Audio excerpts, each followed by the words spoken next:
Chapter 7. But Elisha said, Hear the word of the Lord. Thus says the Lord, Tomorrow about this time a seah of fine flour shall be sold for a shekel, and 2 seahs of barley for a shekel at the gate of Samaria. Then the captain on whose hand the king leaned said to the man of God, If the Lord himself should make windows in heaven, could this thing be? But he said, You shall see it with your own eyes, but you shall not eat of it. Now there were 4 men who were lepers at the entrance to the gate, and they said to one another, Why are we sitting here until we die? If we say, Let us enter the city, the famine is in the city, and we shall die there. And if we sit here, we die also. So now come, let us go over to the camp of the Syrians. If they spare our lives, we shall live, and if they kill us, we shall but die. So they arose at twilight to go to the camp of the Syrians. But when they came to the edge of the camp of the Syrians, behold, there was no one there. For the Lord had made the army of the Syrians hear the sound of chariots and of horses, the sound of a great army, so that they said to one another, Behold, the king of Israel has hired against us the kings of the Hittites and the kings of Egypt to come against us. So they fled away in the twilight and abandoned their tents, their horses, and their donkeys, leaving the camp as it was, and fled for their lives.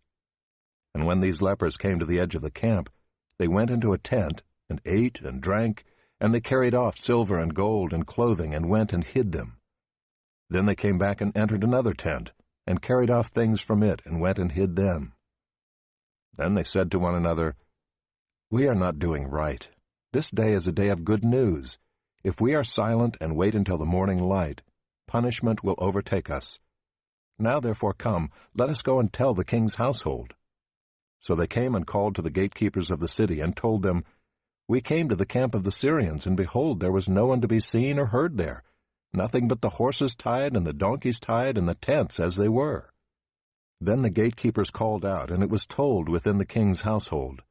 And the king rose in the night and said to his servants, I will tell you what the Syrians have done to us. They know that we are hungry. Therefore they have gone out of the camp to hide themselves in the open country, thinking, When they come out of the city, we shall take them alive and get into the city. And one of his servants said, Let some men take 5 of the remaining horses, seeing that those who are left here will fare like the whole multitude of Israel who have already perished. Let us send and see. So they took 2 horsemen, and the king sent them after the army of the Syrians, saying, Go and see.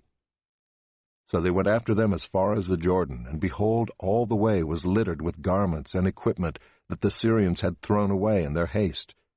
And the messengers returned and told the king.